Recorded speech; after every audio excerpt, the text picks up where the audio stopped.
Bien, hechos los comentarios iniciales, vamos a pasar ya con el tema del día de hoy, el bloque histórico del día de hoy, dedicado, como dije, al 9 de julio, donde celebramos un aniversario de la declaración de la independencia argentina en el año 1816. Pero ¿cuál era el contexto mundial en el que se dio este hecho histórico? Bueno, el contexto mundial era muy desfavorable.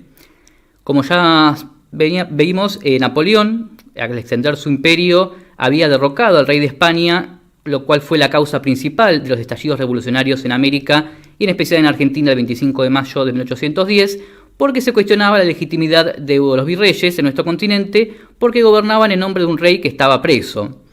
Bien, con la derrota de Napoleón en 1815, la batalla de Waterloo, el orden político europeo, que es rector del mundo, va a cambiar.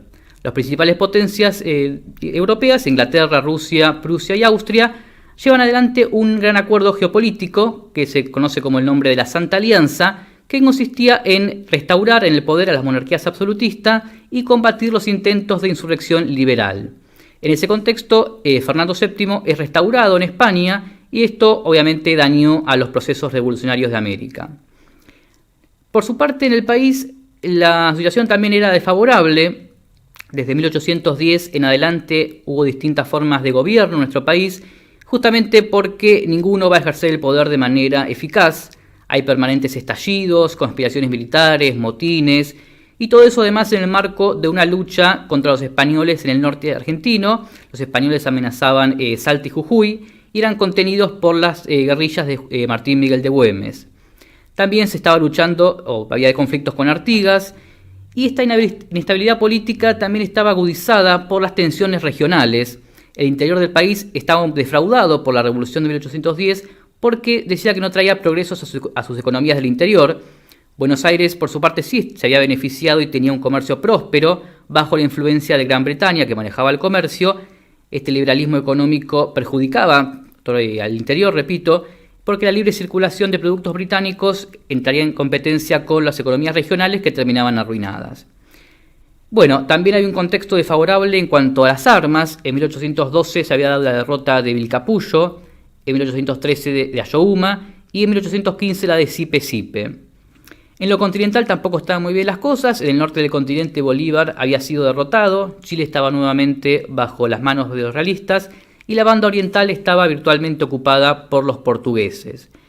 Bueno, en ese momento tan crítico para la región, los argentinos decidimos declarar la independencia, algo así como agrandarse en las difíciles, ¿no? Y bien, el Congreso de Tucumán, donde se declararía la independencia, inicia sus sesiones en la Casa de Tucumán, justamente ubicada en la capital de la provincia, San Miguel de Tucumán, el día 24 de marzo de 1816, con la presencia de 33 diputados. ¿Por qué se llevó a cabo en Tucumán? Bueno, se llevó a cabo en esa provincia como una concesión del centralismo de Buenos Aires ante este antiporteñismo del interior que ya habíamos hablado antes. La Casa de Tucumán, bueno, al no contar con una casa propia para este tipo de cuestión, se pide prestada una casona a la familia Bazán de Laguna y se acondiciona para la ocasión. Los diputados eran principalmente abogados, curas, militares, personas con cierto prestigio social. Durante varias semanas se discuten distintos temas, justamente el alcance de este Congreso, las atribuciones del Congreso, y también se toman distintas decisiones en cuanto a la política nacional e internacional. El Congreso de Tucumán tenía facultades de intervenir en casi todos los asuntos que se presentaban, lo que hacía que se generaran distintos debates interminables.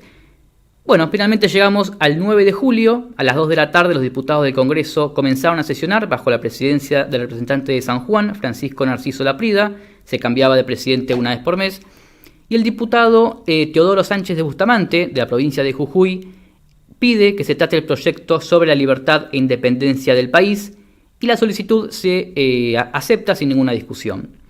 Repito, no fue el mejor momento de la historia, ni el mejor contexto para dar un paso así, pero los legisladores en ese momento tenían lo que había que tener y se animaron a dar este paso por la independencia y por la libertad. Se encontraban presentes 29 diputados, algunos estaban ausentes por cuestiones ajenas a esto. No hubo demasiado debate, no hizo falta debate, fue acatado de forma unánime y así se aprobó finalmente el texto de la independencia, esta famosa acta, que me gustaría compartir acá un extracto, que dice: nos, los representantes de las Provincias Unidas de Sudamérica, reunidos en Congreso General, invocando al Eterno que presida el universo, en el nombre y por la autoridad de los pueblos que representamos, protestando al cielo, a las naciones y hombres, todos del globo de la justicia que regla nuestros votos. Declaramos solemnemente a la faz de la tierra que es voluntad unánime e ineludible de estas provincias romper los violentos vínculos que las ligaba a los reyes de España, recuperar los derechos de que fueron despojadas e investirse del alto carácter de una nación libre e independiente del rey Fernando VII, sus sucesores y metrópoli. Quedan en consecuencia de hecho y derecho con amplio y pleno poder para darse las formas que exija la justicia e impere el cúmulo de sus actuales circunstancias. Todas y cada una de ellas así lo publican, declaran y ratifican, comprometiéndose por nuestro medio al cumplimiento y sostén de esta voluntad, bajo de segura y garantía de sus vidas, haberes y fama. Bueno, este fue el acto fundamental de la soberanía argentina, de la nación libre y soberana, desde lo jurídico y lo político.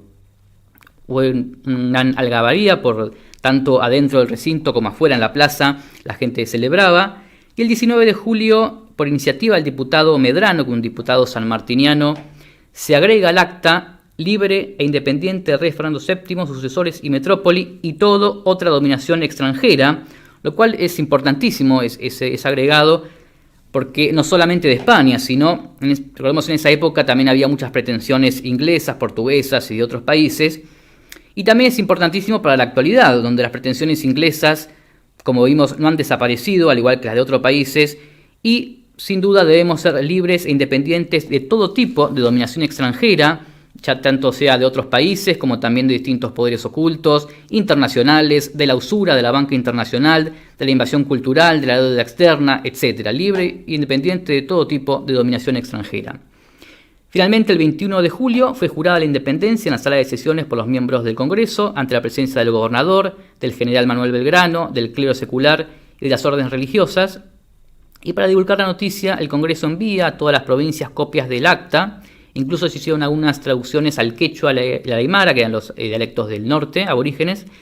Y para mantener informada a la población también se crea el periódico oficial El Redactor del Congreso Nacional. Es importante mencionar también la influencia de San Martín y de Belgrano. Por el lado de San Martín la influencia fue decisiva. Fue San Martín, el padre de la patria, el gran impulsor y promotor del Congreso. Impregnó de heroísmo y de carácter a los diputados. A principios de 1816, San Martín ejercía el cargo de gobernador de Cuyo y mostraba ahí también en distintas cartas y distintos extractos su disgusto por la demora del Congreso. En el caso de Belgrano, el 6 de julio se lo invita a exponer su punto de vista sobre las formas de gobierno que más convenía para el país, y él habla de la monarquía, de una monarquía dinástica inca. Lo cual también es interesante decir porque, bueno, muchas veces se dicen muchas cosas de Belgrano falsamente. Bueno, esto es lo que sostenía Belgrano, la monarquía dinástica inca. Bueno, como una reflexión final, me gustaría expresar, ¿no?, que la independencia política no se conquista de una vez y para siempre, sino que todos los días tenemos que reafirmarla y conquistarla y reconquistarla. Es un mandato histórico, es un legado de nuestros próceres y nuestros héroes.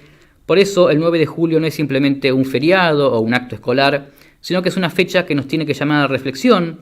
Tenemos que preguntarnos todos los días, tanto el 9 de julio como todos los días del año, ¿qué estoy haciendo hoy? ¿Qué hice ayer? ¿Y qué puedo hacer mañana para reafirmar la independencia de mi país y para lograr esta definitiva liberación nacional, tanto a nivel político como a nivel económico, cultural, para ejercer nuestra soberanía en todo el territorio, incluyendo el que hoy tenemos usurpado por los británicos, nuestras Islas Malvinas, como también la soberanía sobre nuestros recursos naturales, sobre nuestra industria, nuestros servicios, nuestra moneda, es decir, ser un país, repito, libre de todo tipo de dominación extranjera. Las circunstancias actuales no son las mejores, es cierto, pero tampoco las fueron, como vimos recién, en 1816. Sin embargo, supimos hacerlo con heroísmo, con valor, con entereza, y si supimos antes, podemos ahora.